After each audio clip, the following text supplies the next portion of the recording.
Welcome, welcome, welcome in everyone. Welcome to Care Concierge with Carepatrol, where education is the heart of everything that we do. We appreciate you joining us now this year in 2023.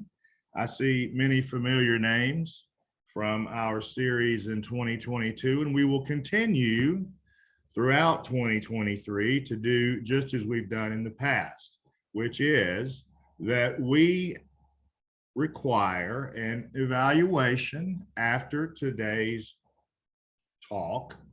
And in that evaluation, we ask for ideas for future talks.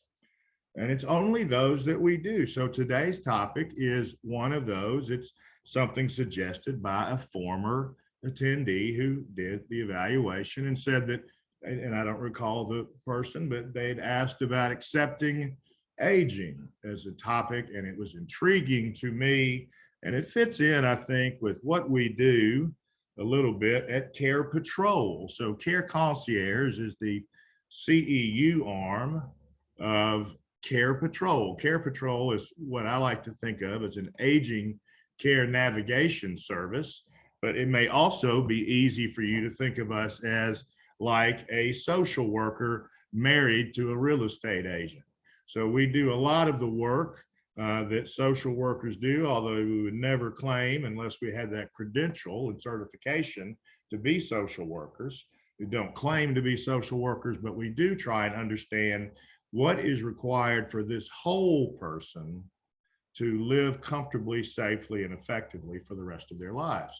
And so we do that in addition to driving people around like a realtor. And like a realtor, if the person that we're with doesn't buy a house, then we're not paid. So we never charge our clients. So if you have folks who are in need of navigation services to aging care or health care, what are the next stops along the way after a hip break, we can help them. You know, only about 20% of our clients who we help are the ones who end up being ones we can be commissioned on, which means that we talk to a lot of folks about a lot of things, and we've had a lot of experiences that we love to share with your friends, even if you think that it's not going to make us money, or even if you don't want us to make money for some reason, that's fine. It's not about that. It's about helping people as we can with information that can help them get along their way a little easier. And so that's what we do at Carepatrol. One of the things we like to do is educate our clients about what's next.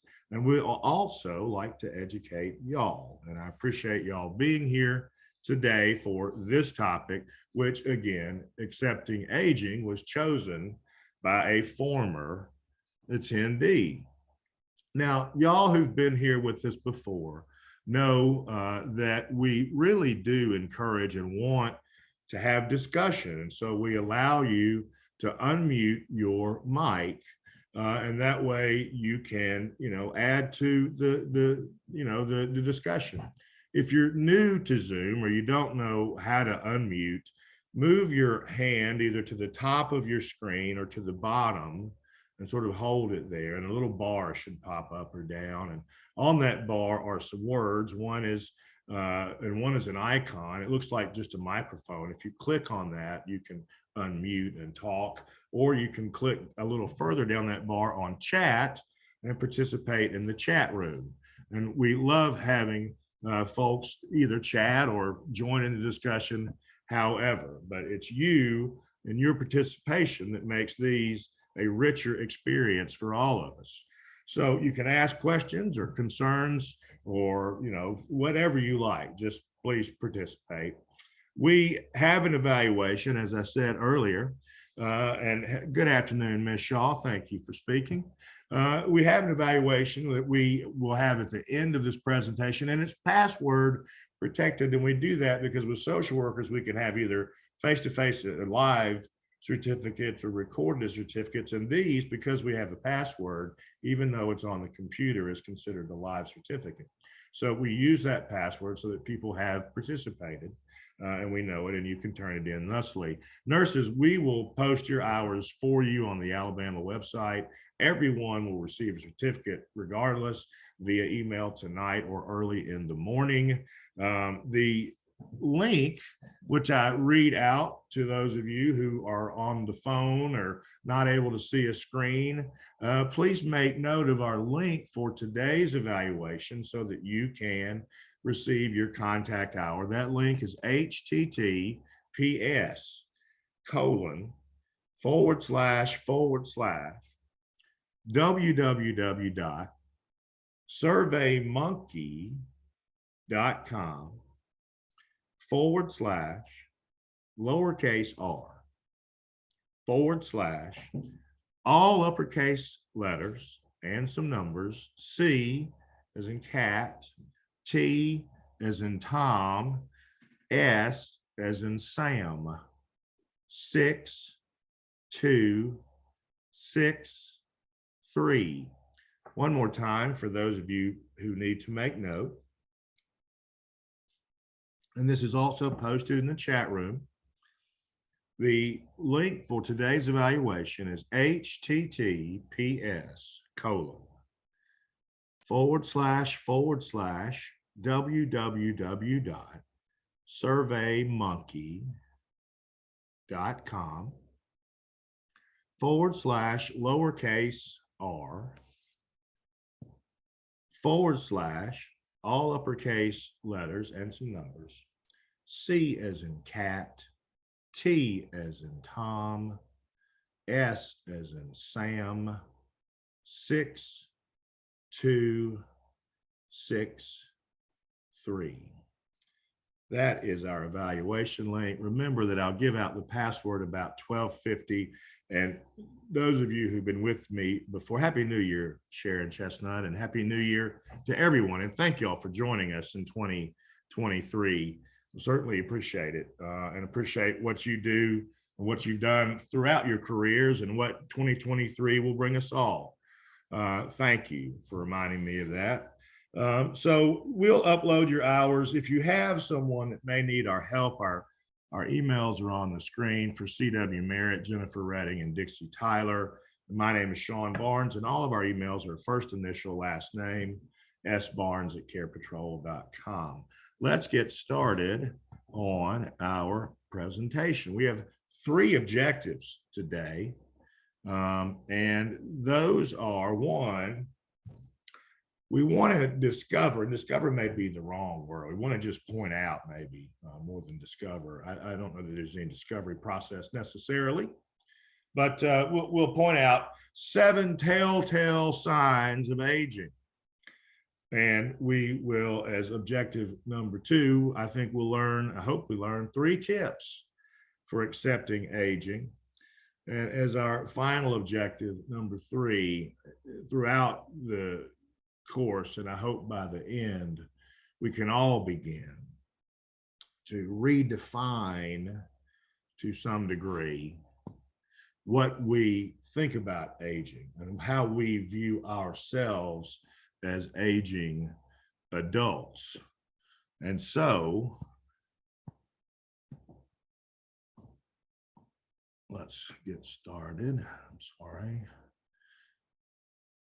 What age, y'all, I want to ask you. So I encourage discussion early. What age do you feel versus your actual age? And I'm not asking you to name your age. Don't get me.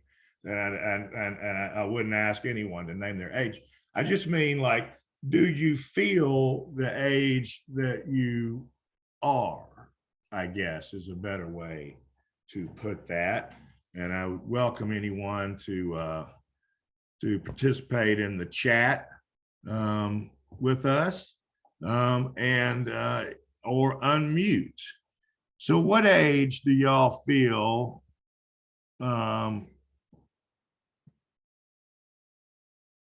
oh, Stephanie, you feel much younger in my head than my body feels, as do I, as I think do most of us. Is that true for the rest of y'all? Do you feel younger in your head than you are. Crystal Thomas says yes. Thank y'all for participating and talking with me today. Pamela Shaw, Heather Polk, I think I feel the same age that I am for now. Yeah, and I see where you're going, Heather, with that. So I'll tell you, I don't feel my age at all. And I didn't begin to, Rebecca Green, I'm still waiting to feel like an adult. I know that feeling. Chloe Tilly, same. Thank y'all. Edward Bryan, absolutely. Brittany McCool, I feel younger, but not necessarily physically. But now I think Savannah Vaughn, now I think I'm nowhere near ready for married, have a family, own a house, etc. by this age. I'll tell you what, Savannah Vaughn, from my experience, you're never ready. You're never ready, especially children. It almost is something that it seems to me that it sort of happens organically. And then you're just sort of a white knuckling it the whole time. So they're still white knuckling at their age 25. My oldest still white knuckling. But I didn't feel old with the birth much. So I didn't feel old until I started realizing that I couldn't see in the morning. I couldn't read my phone, and I have to sort of wake up a minute before I could focus somehow. And then it became worse. And then it got to the point where I couldn't read the highway signs. And I've always been good at reading signs, at least on the highway, maybe not interpersonal, I don't know, but on the highway, I can read those signs where I could, but then I couldn't. And then all of a sudden I needed reading glasses. And I went right into full-time C&I glasses. And even then I thought, does this mean I'm getting old? I was kind of stunned by it.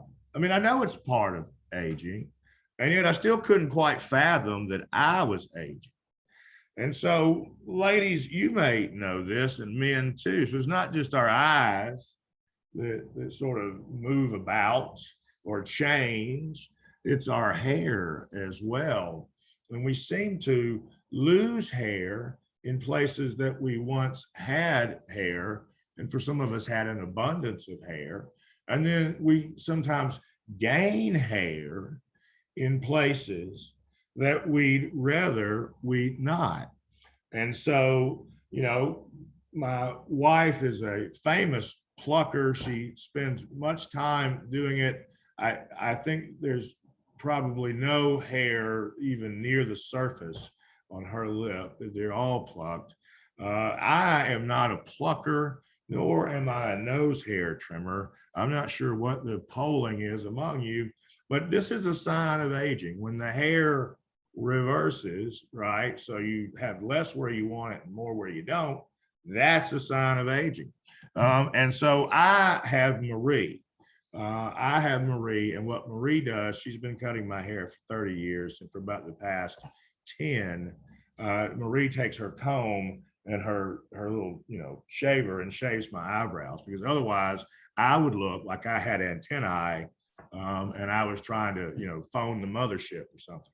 So that's a sign of aging, is the migration, let's say, of hair. And so I would just ask y'all, and you can unmute if you like, or you can chat if you like, but just in one word, in a G-rated word, is it ear, lip, eyebrow, or other? Where is the last place that you discovered a new hair? And by new, I mean never before been a hair in that place before. Where is the last place? And this will be a test of whether y'all will participate, I think. Forehead, chin, lip, chin, other, Tracy, thank you. Thank you for keeping it G-rated. Chin. So we can go with chin then here over lip for, I think, the women who are on this call. Edward Bryan is going with other.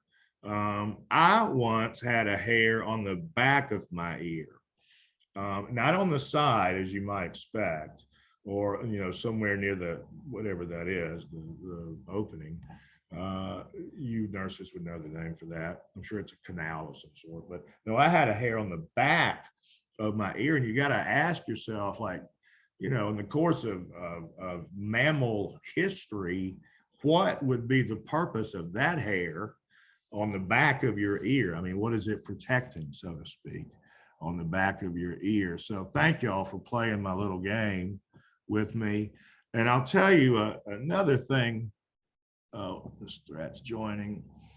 And this would be those of you who've gotten slightly older than probably most of you on this call, but that you have crossed the threshold into old when people don't see you anymore. I don't know if this has happened to many of you who are young and younger than me. But if you are my age, or my wife, who's 58, talks of this as not being seen anymore. I mean, literally not being seen anymore. And it's almost, I think, as if we as a society don't look at aging people, because it's almost a polite response. Don't stare at the tragedy kind of thing. And it's not fair. And what people want, particularly people who are aging, want is to be seen and to be acknowledged and to be heard again and valued again and have human touch and contact again. And instead, they become invisible.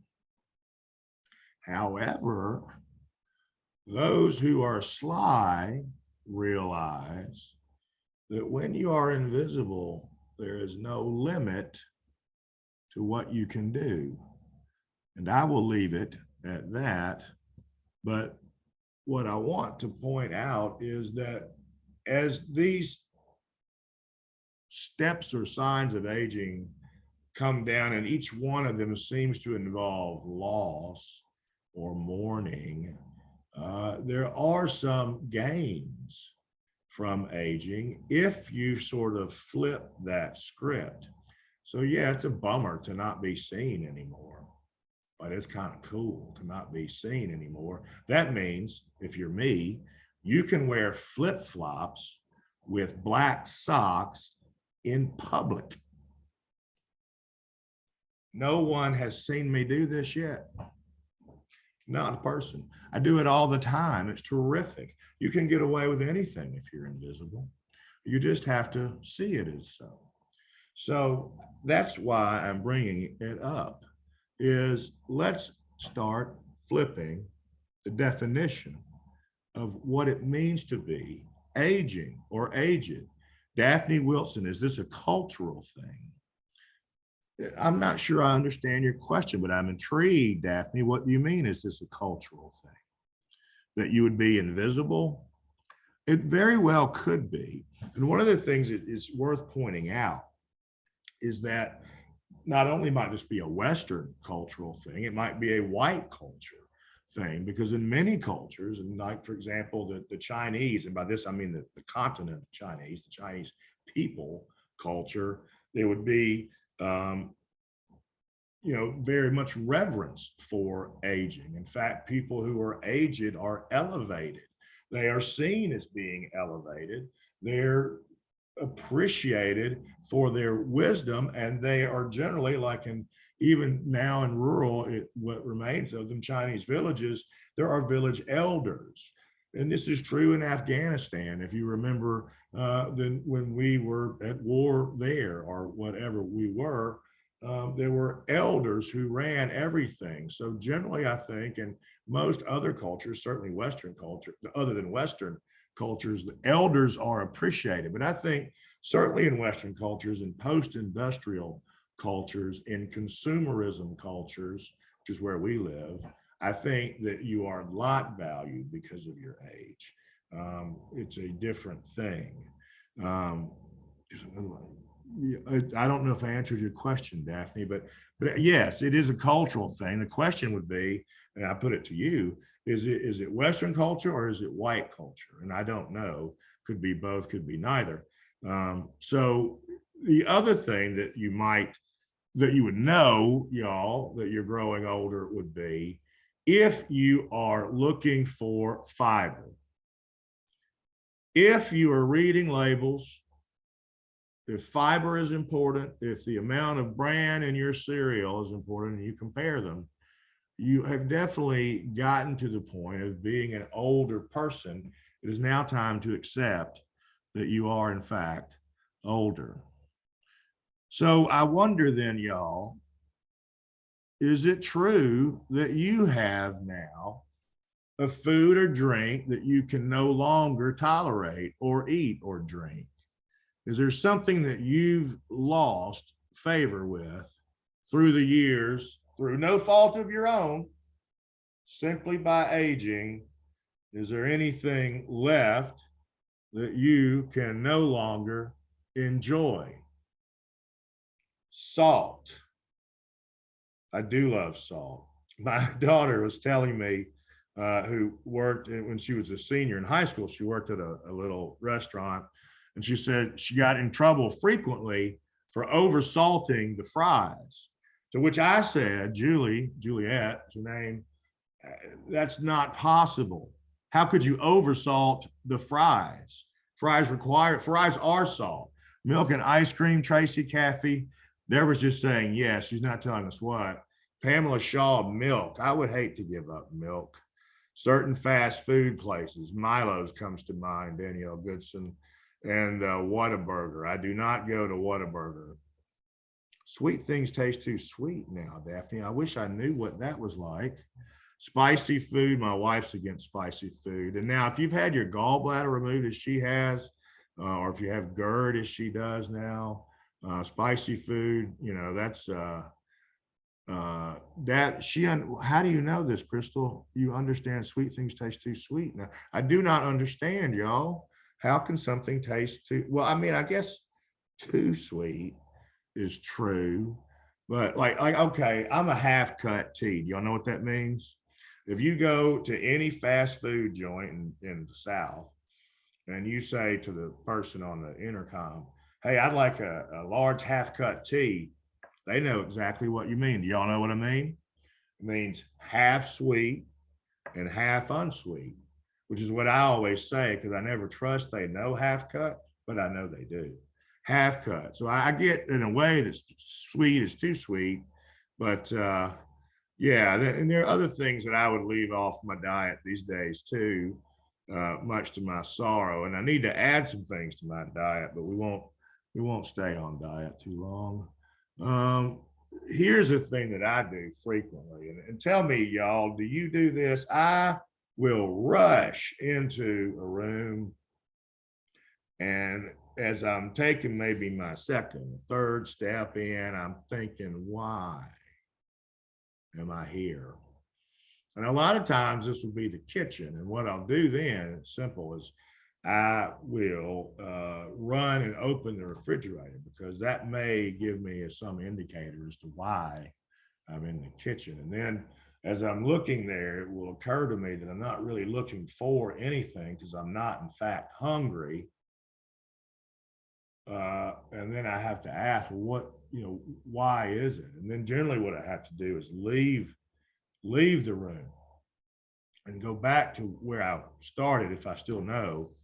And then I have to come back and realize it was some other thing. It was a piece of mail on the counter I came in for.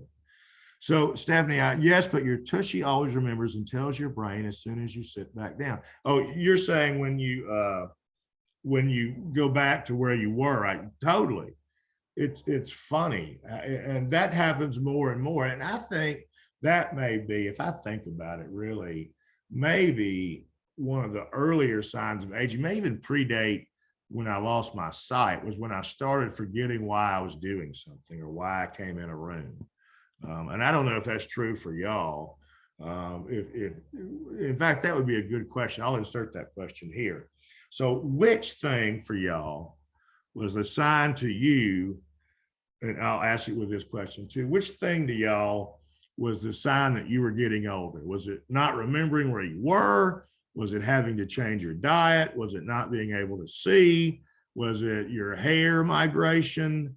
What was it that first said to you, something has changed? I am getting older. So something has changed. I'm getting older. What was eyesight changes? My keys, Tonda Smith says. All of the above has happened, says Tracy Caffey. Eyesight, says Ann Mathis. Me, yeah, eyesight's what that eyesight made me a little sad. I have to say, because I don't have great hearing.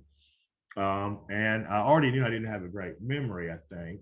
And I'm not sure. How do you know if you have good taste buds? I mean, how do you know? And so when I lost my sight, gray hair, Stephanie, I know that. I know hair migration, Amy, more aches and pains, Priscilla. Yeah, all of the above.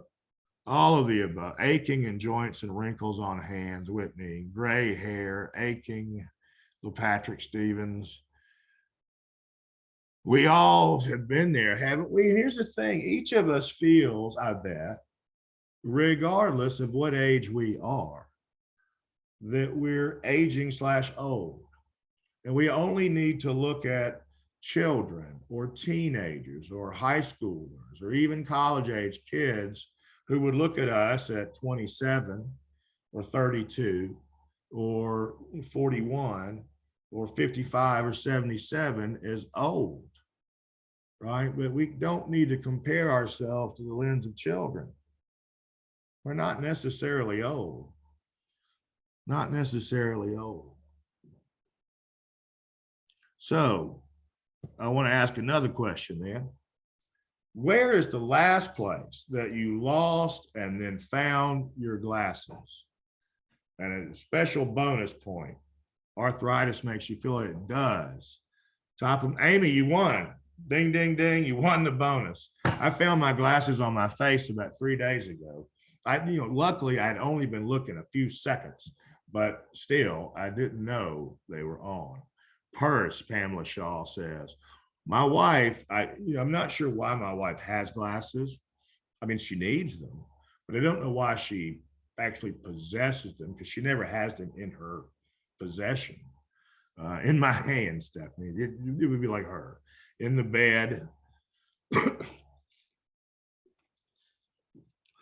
This is great, y'all. So I hope y'all are seeing what I had hoped we would see if we engaged in discussion, which is that we're all sort of in the same boat, aren't we?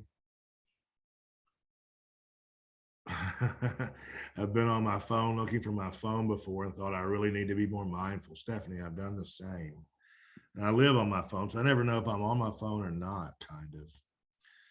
So we want to present now. Here's another part of growing older. It's the groaning. And do any of you groan yet? I do. I noted this is recent. A recent thing for me I've noticed is when I stand up, I'll let a little out a gust of air. Now, if I stand first of all, I will not get on the ground anymore because it's just, there's no reason, and the getting up takes a minute. And there's an actual sound that emits when I stand. And this didn't used to happen. Standing was not such a great effort in my 30s that I had to emit a noise when I did it. But now I do. My wife doesn't groan so much as she sings to herself. And it's sort of how I find her in the house as I listen for the tune. And there she is. So we, for whatever reason, and I think it's because we know that we're invisible, we start making noises to remind ourselves that we're here as we get older. So if you're making noises, again, this is a sign. So what about the aging process have you found so far to be funny, intriguing, or surprising? And what did you least expect? What about aging have you found to be either funny and or intriguing and or surprising? What did you least expect about getting older? And again, I think we're all in the same bucket. a feeling that we are older, no matter if we are 27 or 57 or 78 or anything in between. This is the nature of being human, is to age, is to notice the passage of time and to have time marked on your face. Stephanie, you have realized as you've aged that you would least expect that your grandmother was right. I had a great experience with my son the other day, who's 23 and he's out living his life. And we were talking about some decision that he needed to make. And I said, well, you know, I'm always right, son, as I always say. And he said back to me for the first time, well, you know what, Dad? I've kind of started to notice that you are. And so, you know, I've kind of started to notice that maybe I should be listening. And that was huge to me. And that was a sign of maturity. And so knowing that your grandmother was right, Stephanie, would be an even greater sign of maturity, because I expect she's older than I am now, whenever she gave you the advice she gave you. And again, we want to move to the aging process happen rapidly, and you sound like your parents, Priscilla Hinton, that it slowly creeps up on us. And then you go, wow, where did this come from, Pamela Shaw? Arthritis in my joints, I agree with Stephanie too. What about the aging process that we find funny, intriguing, or surprising, and what did we least expect? I'll tell you, oddly, ironically, comically, we least expected to get old if we continued to live. Now, where did that come from? How did we think we were going to remain here and not age and not have the experiences of aging? Isn't that a little nutty? Bladder chain is Ms. Alexander. Yes, as a man, any man on the station knows this. Edward Bryan, when the oldies station began playing music I listened to when I was growing up. I know. And you know, Led Zeppelin is now 50 years old. When in the 70s, 50 years old would have been like, I don't know what music was popular in the 20s, whatever it was, that was it. You know what I mean? So that's crazy. I agree with Edward too, Stephanie. Laugh out loud at Deborah Lavender. Thank y'all for participating today. And the point is this, I want to get y'all to the point of realizing that, hey, we're all in the same bucket.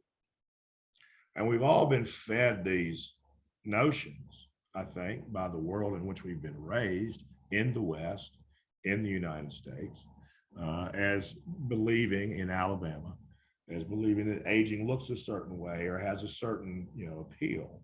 And so really how we age, this is data, these are studies, there are a few studies on this, but the ones that are there say that we age how we see aging, if that makes sense. It becomes self-fulfilling, in other words. How we age relates to how we see the process of aging. And if we accept the messages from our culture and from the media that age is a period of decline and sickness and death, then we will age in a certain way. But there are now more people aging than ever. Remember, y'all, that 10,000 people are turning 65 today. And 10,000 people did yesterday and will tomorrow and did a year ago and a year before that and a year before that. And every day from 2009 until 2029, 10,000 people a day turn 65. Aging is different. Aging people are now in the majority or will be in the US, right? So we have to change what we can't see aging as a decline. We have to see aging as a continuation. And so we have to see it then the way that to someone, I can't remember now who asked, but someone asked, is it a cultural thing? Yeah, we have to change our culture, the Western culture, perhaps white culture, perhaps media culture, perhaps only my culture, and I'm making all this up. But I think there's something to this. that we need to view aging as a process and as a leveling up, not as a withering down.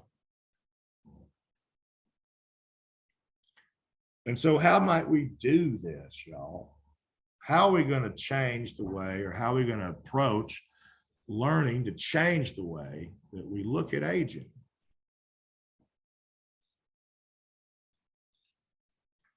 Well, it sort of has to be like everything else that we look to do that requires change. First, we have to have knowledge of something and sort of diagnose it, if you will.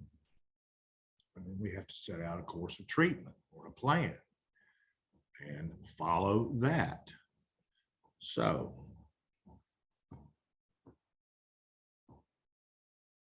we want to show 3 tips, and tips is maybe not the right word. Tips and maybe approaches. I'm not sure. Think of a word that's better than tips, but 3 tips to accepting the aging process for us. So the first tip that we want to sort of address is having a right mind. And I think one of y'all earlier, maybe I can't remember, had said something about being mindful.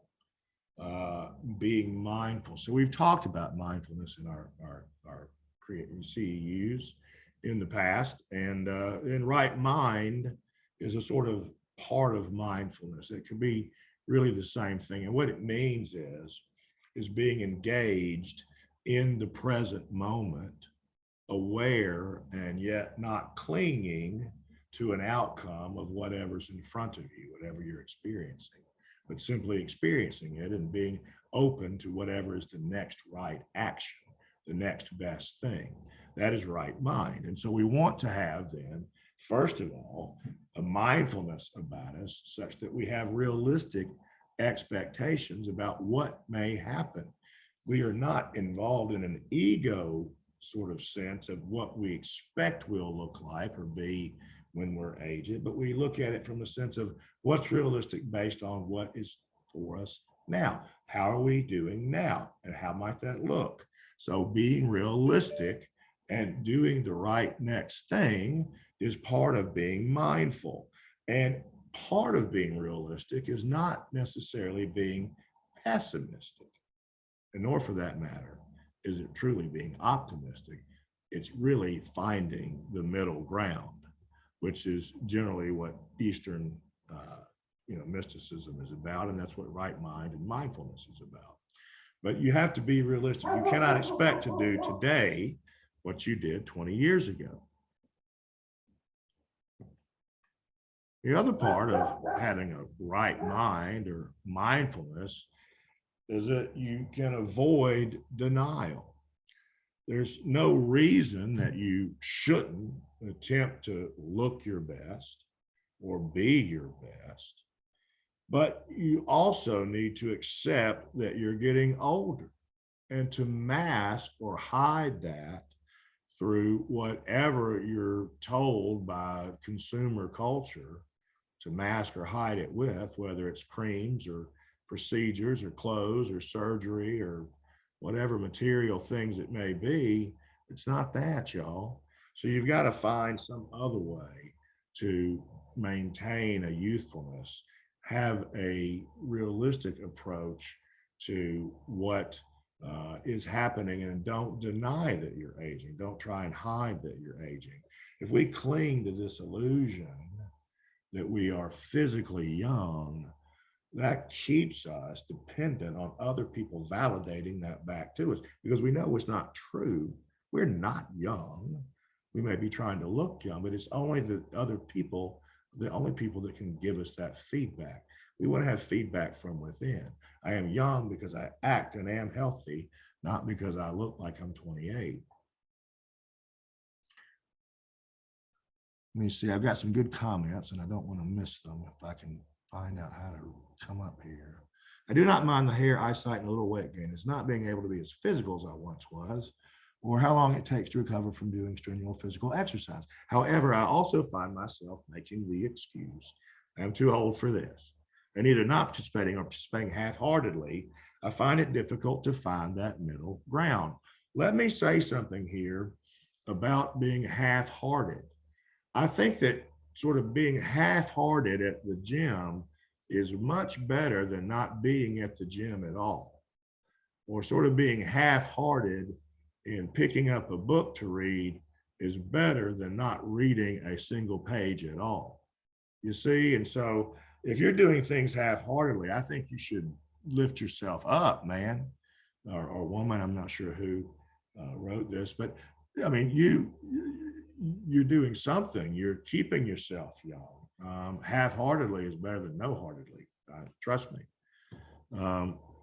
And so the other thing about accepting right mind would be, in terms of youth and our youthful past, we can learn a great deal from it. And this is why we should celebrate and lift up those who have lived many years. They have many experiences to add up from which to form patterns and create strategies and plans, etc. This is what the age brings us. And you can embrace the past, but you cannot relive it.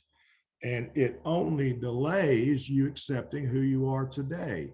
If you still want to be the star athlete, in your neighborhood, or you still want to be, the best dressed in your neighborhood, or whatever it may be, you may be holding yourself back from being the best person in yourself. Do you know what I mean? And so we want to try and not focus on the past, merely accept it in a mindful way as being something that is, that we cannot change, that does not define us. And we cannot try and recreate it and put ourselves back continually into situations to get that kind of feedback and gratification, or again, we'll be just denying who we are and where we are. Now, relaxing is a pretty big part of getting older. And this is the part that maybe we don't need to be reminded of so much. Maybe we come by it naturally, but I think we do need to, if we're not naturally relaxed, we need to get there. And that's part of being mindful. And part of being in the moment is realizing that you may not need to do anything in the moment. You may just need to accept the moment, and you may just need to accept the lesson from the moment. Maybe that's why you're having the moment. There's no need to run or to fight or to cling to who you think you are or ought to be, but just be. Just be. Excuse me, y'all, for that. I didn't realize my phone was on. And so then what we also want to do is to, I think, as part of this, is redefine then in a mindful way, in a realistic way, what is attractive. And what that means is that we're focusing on the whole person. What in your 40 years have you is the summation of you. Let's find that attractive, right? And not the fact that you have a youthful body or once did. You know what I mean? A physique. That is an attraction for that decade. That's a beauty of a certain age. At this age, we're beyond that. So if y'all can see the screen, I found online just a series of photographs of women who were 100 years old or older. And the woman pictured here is 100 years old or older. And I want you to, if you can see the screen, she's stunningly beautiful. She's 100 and she's beautiful for 80, really, but she's a beautiful woman. And if you see in her eyes, it's not just that you see the beauty of her physical eye, but you see the beauty behind those 100 years, right, in those eyes. And that's what I think we need to sort of recast our thoughts on beauty and not be hung up, no matter what age we are, on having the appearance that we had at a much younger age. So are you holding on to anything from your youth? Maybe that was a segue that needs a minute. Are you holding on to anything from your youth? And I will count as an answer here your oldest piece of clothing in your closet. I have clothing that is older than my oldest child, who is 25, and I still wear this clothing. What is the oldest piece of clothing that you have in your closet, and or what are you holding on to from your youth that maybe you can let go?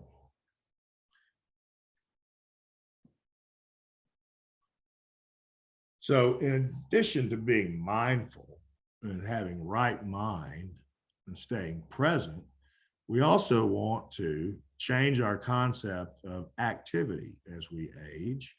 And if we think we will retire and do nothing, we have the wrong idea. For one thing, we're living longer and can work longer. But for another thing, people that do so don't live very long. We've seen this time and again. You need to keep your capacity. Now, it may mean that you take piano. It may mean that you learn a new language.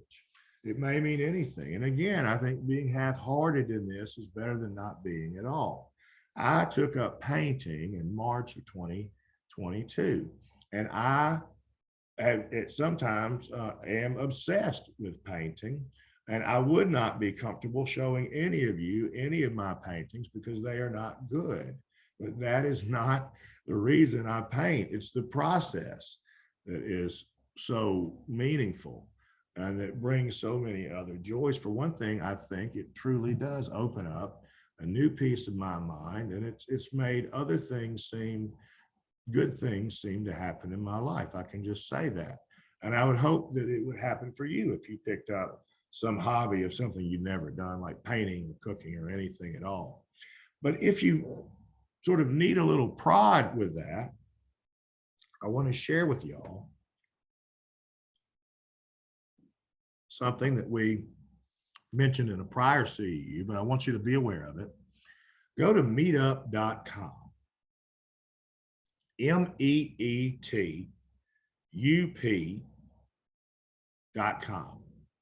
And when you go form a profile, it'll ask you the things that you're into. And then it'll send you, however often you set it up, an email that says these things that you're into are happening here, here, here, and here on these days. And you can find anything. If you are someone who collects Victorian era lampshades, I promise you there's a group meeting on meetup.com that you can join.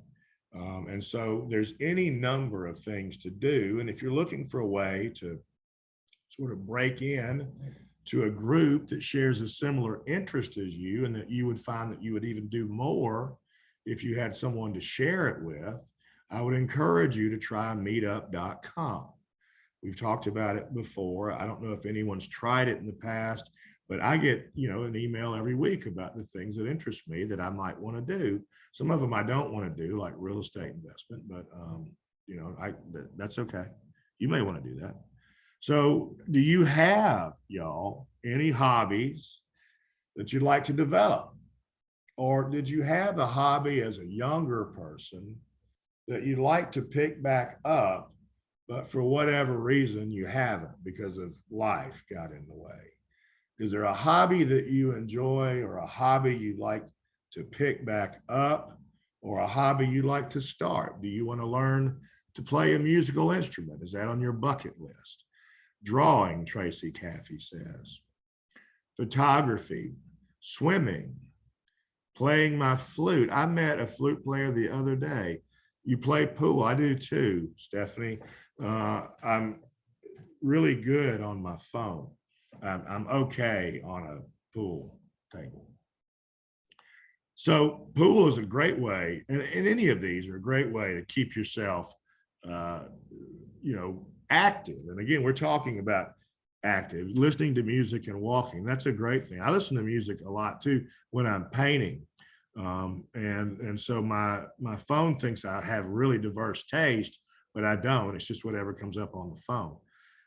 So one of the things we want to tell y'all, and this is where I want to take a side, is everyone does an evaluation, and I ask them the evaluation where you're employed. And there are usually 2, 3, 4, 5, 6, 7, or 8, or 9, or 10 people on every one of these calls who are retired. And I just want to salute y'all. I know there are some of you on this call today, and I want to salute those in the past for keeping your skills honed and for sharing it in our chat room and elsewhere. And I hope that you will find other avenues to continue to share your knowledge and mentor and coach and help other people with your formidable life skills and experience. So I thank y'all for being here today. It's amazing to me that you're retired and still keep your licenses. And I appreciate what you do for others. And I ask you to continue to join us and continue to give your wisdom to the folks who are still working, who are listening here too. So we want to stay social. This is a danger, I think, of every one of us as we age, is becoming isolated. And it's for various reasons. Our close friends who were our next door neighbors moved away. Our so-and-so took a job elsewhere. So-and-so has so many kids, they're always busy with them now. Whatever it may be, we lose our friends as we age. And this is why I encourage things like meetup.com or other avenues, whether it's church or other things, to keep yourself in front of people, give back, volunteer. If you're just cast adrift, it won't be long until you're found floating face down. And here's one I would encourage y'all, and this is sort of how I got into what I do, really, but it's talking to people who are older than you. So if you have a negative impression of aging, as does my 18-year-old daughter, then I would encourage you, as I encourage her, to talk to someone who's in their 80s about what aging is and what it looks like and how it feels. And in doing that, you begin to set some realistic, as we talked about earlier, expectations of what aging can be. And so generally, when you see someone and they're talking to someone in their 70s and 80s, there's a life to them that you may not at first expect because they seem slow somehow. You can't hear me, Deborah? Can anyone else not hear me? I don't see a message yet. Let me keep going. Okay, so when is the last time that you spoke to someone who was 10, 20, or 30 years older than you? Now, this may be that you do something naturally in the course of the day because your workmate is 10 years or 20 years or 30 years older. But apart from that, in your life, do you have any interaction with older people? Amy Lanham says, yesterday, my grandmother, 95, earlier today, nearly every day. Today, yes, daily. Parents, 74 today. Now, this makes me feel good, y'all. And so do you see where we're coming from with this notion that by being in touch with them and watching their aging process, that you begin to be more realistic about your own? Is that true for y'all? Now, we want to be mindful or have right mind. We want to be active and stay active. Oh, Heather, several of my best friends are 10 plus years older than I am. I love you.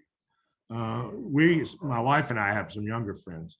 I have a good friend that's 87 years old, and she gives me good advice. I do also have a friend who's 87. We walk once a week. And so my friend, stays healthy because she exercises regularly. She walks with me and 2 other people, sometimes 3 other people a week. And here I want to say that this slide could be in any presentation on any disease state anywhere, which is exercise, eat right, don't smoke, sleep. All of these things are things that we would say to do to stay healthy. And so I would just say again, eat right, get plenty of sleep, exercise regularly, and don't smoke. And I would also encourage to try meditation to get the chill factor that I think you need as you age. Now let's redefine acceptance. Acceptance is not avoiding painful feelings. Acceptance, in fact, is, you know, engaging with painful feelings. Acceptance is not resigning. You're not saying, well, I'll learn to live with it. You're simply saying it is here, and I accept it as being here. Acceptance is not the same as optimism. Oh, I'm healed. It's not that. It's simply that you, again, accept. It's a step beyond, in fact, any of those initial reactions. Acceptance requires sitting for a while in whatever it is. And you can accept the emotions that run through you without having to accept those circumstances necessarily. You can process that, you come to a still place. So acceptance is active. We want to stay active. It's non-judgmental. In other words, it's present. It's in right mind. And it has all emotions at all times, positive and negative, swirling around without holding on to. It's engaging with rather than avoiding negative emotions.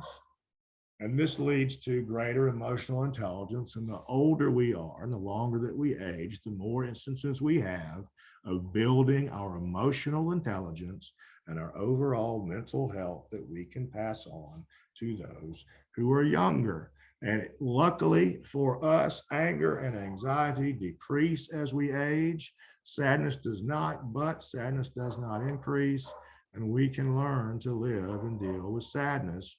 And for one thing, sadness is part of aging, but it's a healthy part. It allows us to let go. So even if in those people you've spoken with today, you see sadness, know that it is helpful for them. And Sharon, thank you for letting me know that I need to put the password in. I'm typing it now. If you all can bear with me for just a minute. Here is the password acceptance, and here is the Survey Monkey link one more time, and let me read it for y'all, those of you on the phone.